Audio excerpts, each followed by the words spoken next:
This is The Toss-Up, where an expert-line panel dissects the hottest stories within the world of sports. From some of the nation's strongest college programs right here in Bloomington to the games and moments that capture the world's attention, it's all right here on The Toss-Up.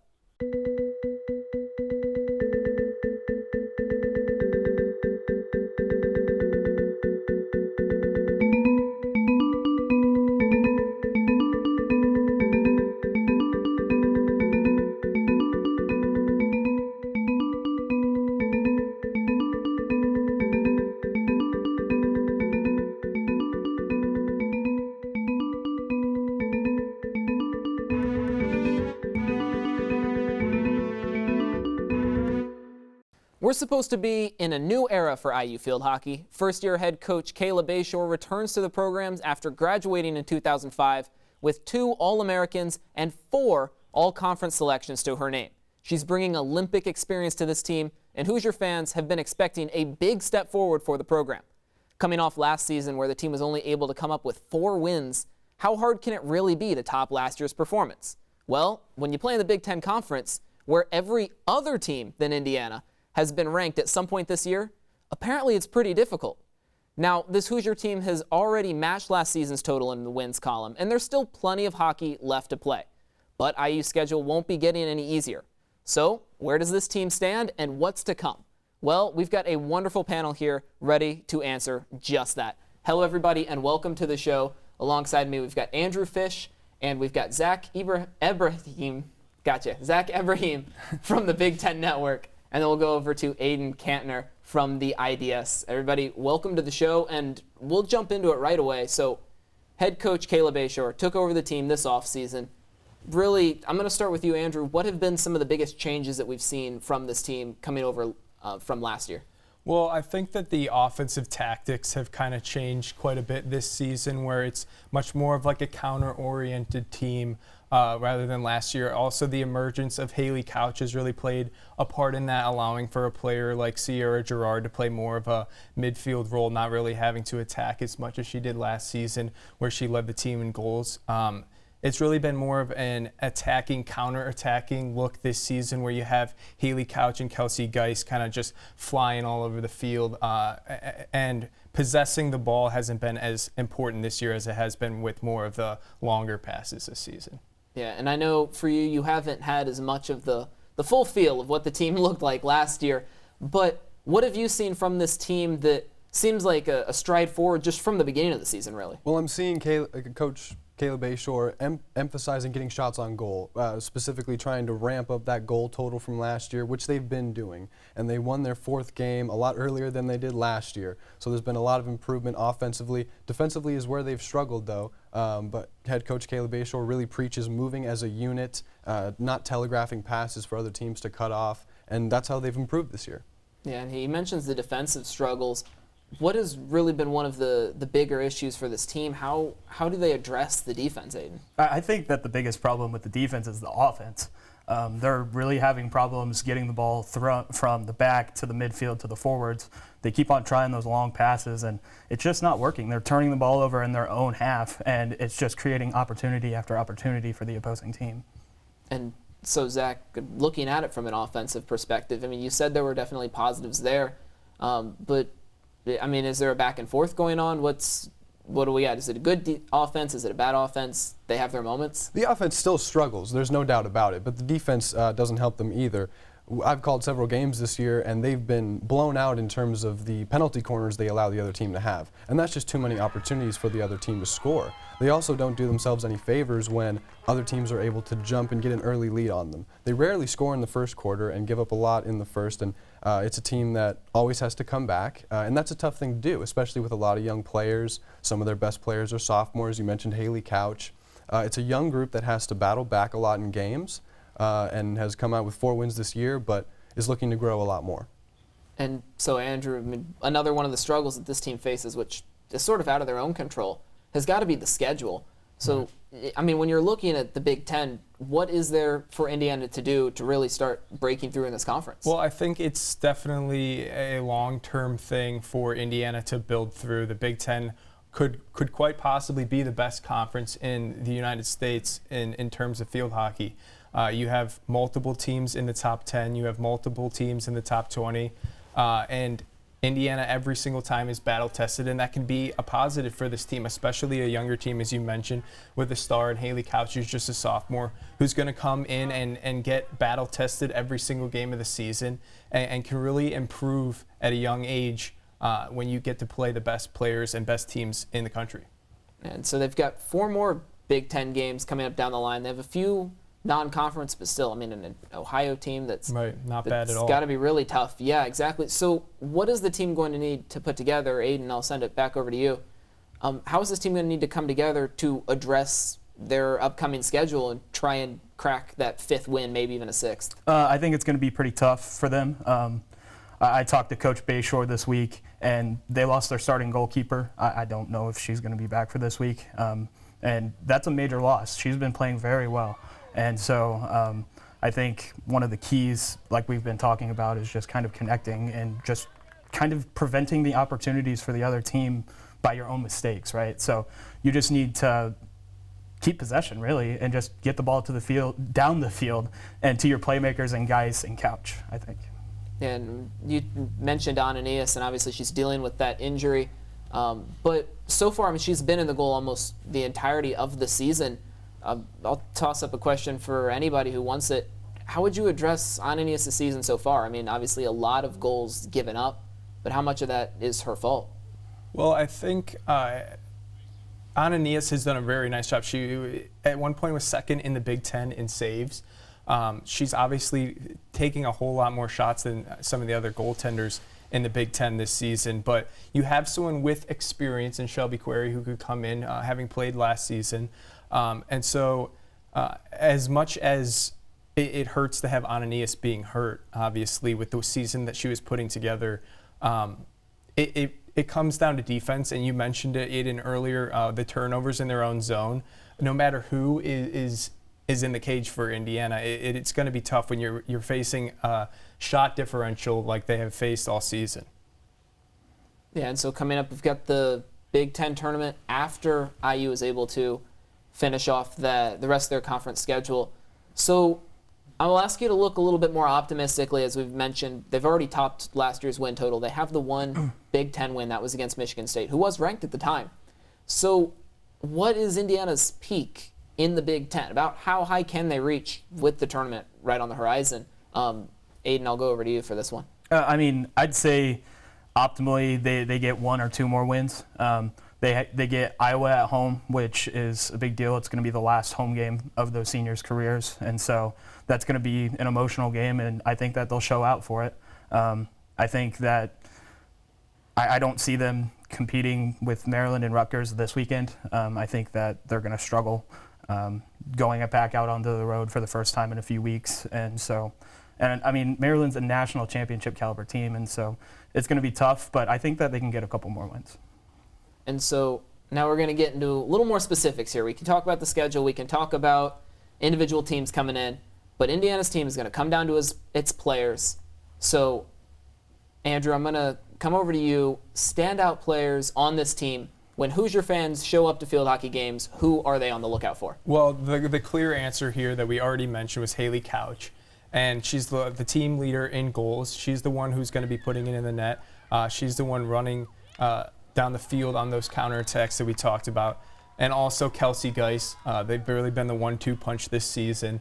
The team leader in assists. She's showed off her speed down the sidelines, getting it then in a middle position for Haley Couch to put in. And I think that anyone going to an IU field hockey game has to look out for those two. 100%. Kelsey Geis has been phenomenal this year. She's a senior leader of this team, leads this team in assists and total shots. She gives a lot of opportunities to this offense, and if you look at the numbers, I mean, she really controls the field. We mentioned her seniority. She really likes to move the ball around, finds everyone when they're open, and has helped Haley Couch run that goal total up a lot this year. And we've talked about Kelsey Geis in particular. She's someone that we didn't really talk about a lot at the beginning of the season. A lot of the emphasis was focused on players like Couch or Gerard or Ananias. But yeah, Geis has definitely come out from the woodworks. And Aiden, I mean, she can be a candidate. You can throw out other options for this next question. But Who would you say are some of the more underrated players? Someone who maybe not isn't as flashy on the field. You don't see them show up too much on the score sheet, but are vital to this Hoosier program. I would say sophomore Mary Kate Kessler. She comes out and she just attacks on the defensive end. Like, she is constantly getting in passing lane. She's trying to make plays, and when she gets the ball, she's a threat to get it to Geis and Couch and anyone else. I think that she can create her own offense just like they can, and so I think that she's really underrated. Yeah, Kessler's having a great season so far. Several of these Hoosiers are really ready to step up, and we'll get into that a little more. But first, we're going to come back from a break. So coming up after this break, it's game time. That's when we have a little bit of fun on our own end. Plus, we'll get to hear from our very own Mike Moskaluk, so stick with us.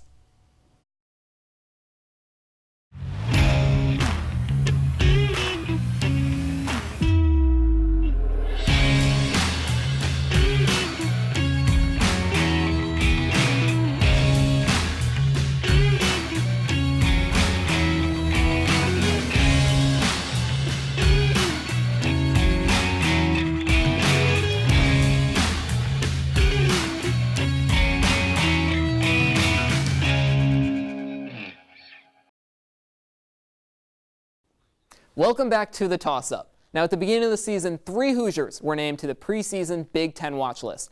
That's sophomore forward Haley Couch, who, as we've mentioned, has been electric thus far. Then their senior Sierra Gerard and sophomore goalie Sachi Ananias, who've both had a little bit quieter years than we've expected. But there is one player who I feel didn't get the credit she deserved at the start of the season, so I'm going to make up for it right here, right now, and that is senior defender and midfielder Kelsey Geis. Last year, Geis led the team with 4 goals, largely due to the sheer amount of shots that she took. This time around, she's second on the team in goals, but has refined her accuracy immensely.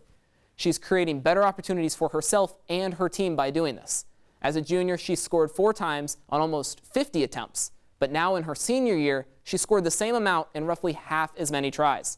And her assist numbers are climbing as well, with a key highlight coming in her pass to Sheridan Weiss to set up a game-winning goal in double overtime versus Drexel.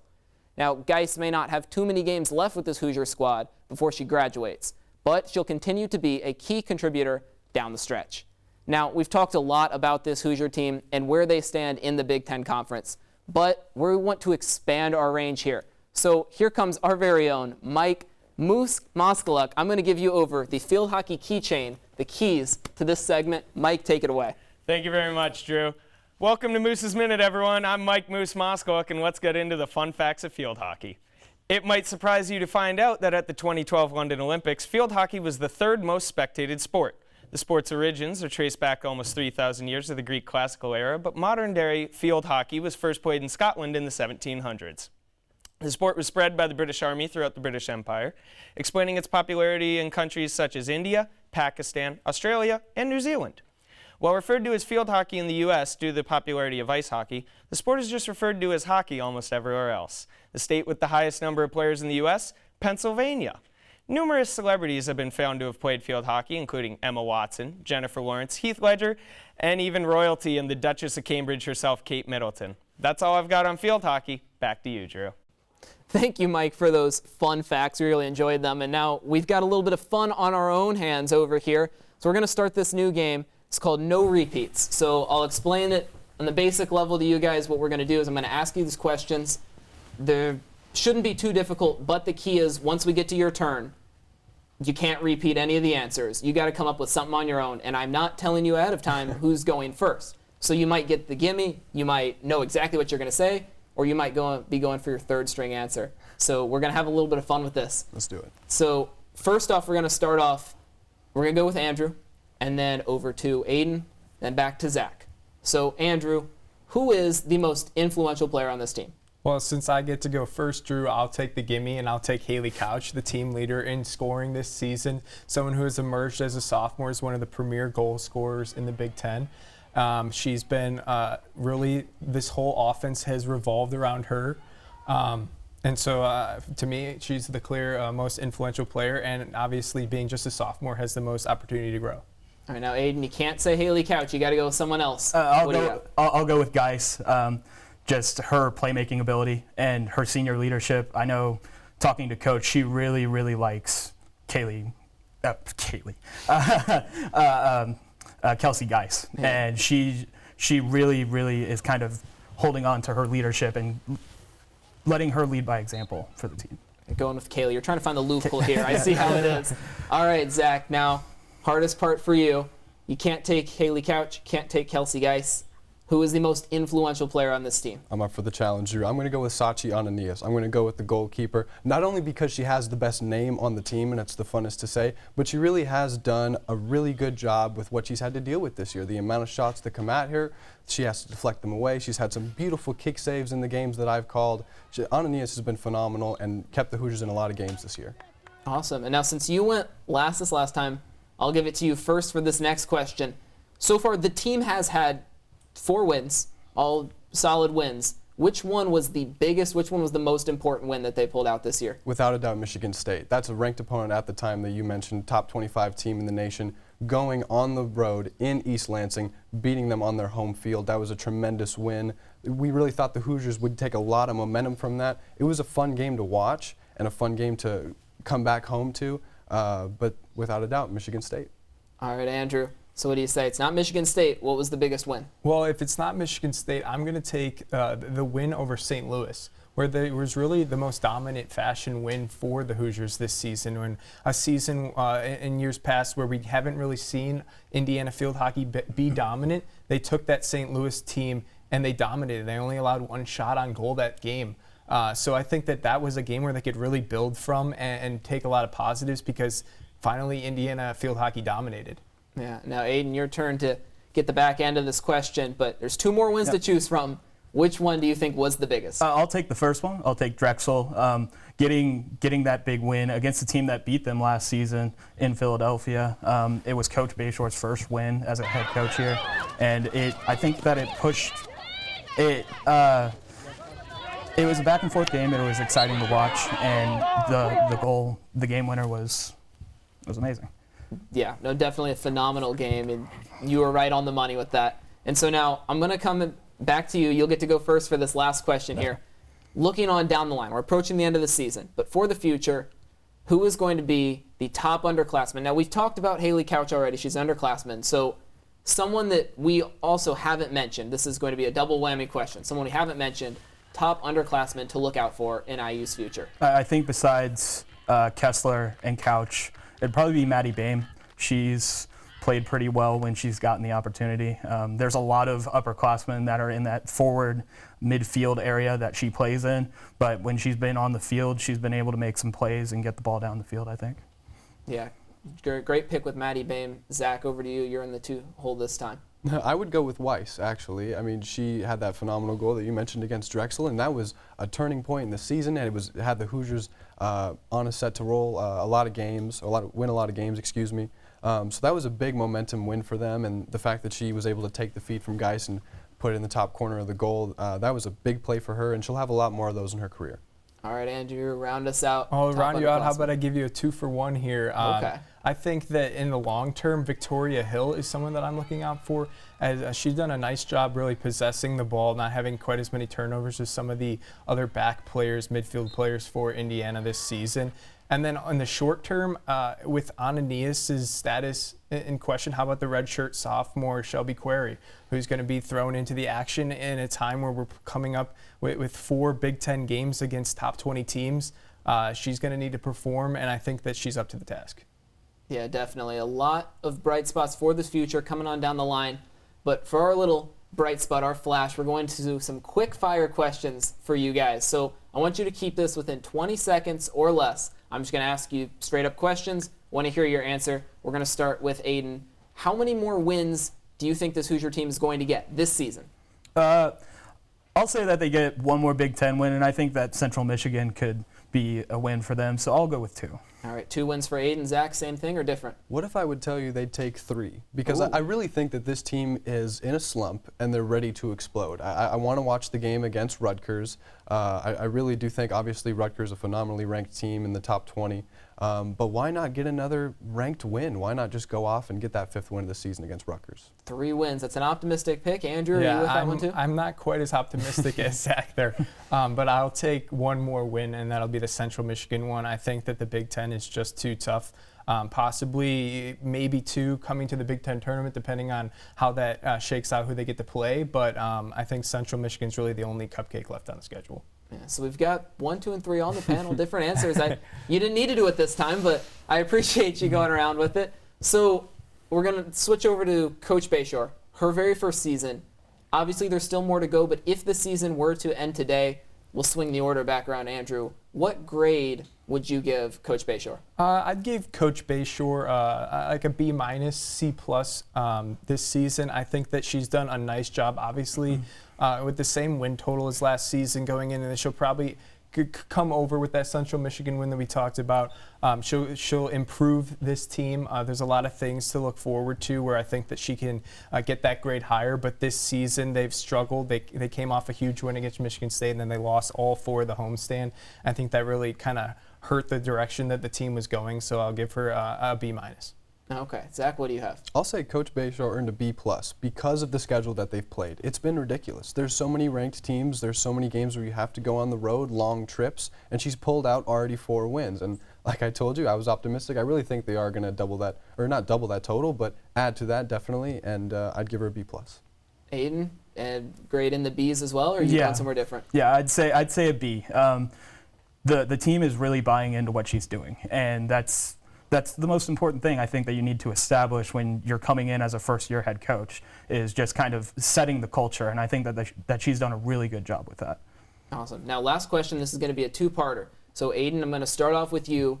Will one of IU's opponents, we've talked about the strength of this Big Ten, will one of IU's opponents win the national championship? And if so, who can do it? I don't think it happens. I think that the team that's most likely to do it is Maryland. They made the national championship game last year, and they lost to UNC, but UNC looks really strong this year again, so I wouldn't take them, but yeah. Yeah. Zach, you've been the optimist of our panel. Do you say that one of IU's opponents wins it all? Maryland is definitely a good pick. I like the way Michigan looked. Yeah. Michigan looked phenomenal against us, and they really caught us on an off day, and they really took advantage of it. So Michigan left an impression with me. I'm going to take the top 15 ranked team, Michigan Wolverines. Interesting. Yeah, pick, Andrew. I was on the call with Zach on that one, and I have to go with Michigan as well. They really blew us away in that one. They already played the #1 ranked team, North Carolina, and they played them tough. They lost by 2 goals, but it was an extremely hard-fought game, and I think that if they were to match up against them again, Michigan would have an opportunity to get an upset there. So I'll take the Wolverines as well. Awesome. Yeah, it's a great panel so far. I really appreciated you having I really appreciate having you all here, but we are running low on time, and I need to get my keychain back from Moose. So, with that note, that does it for the show this week, but be sure to continue the discussion on our Twitter page at IUSTV Sports and on Facebook at IUSTV Sports as well. You can always give any suggestions for the show and ask any questions that you might have. So, toss it up and find out if we'll catch it. We'll see you next time.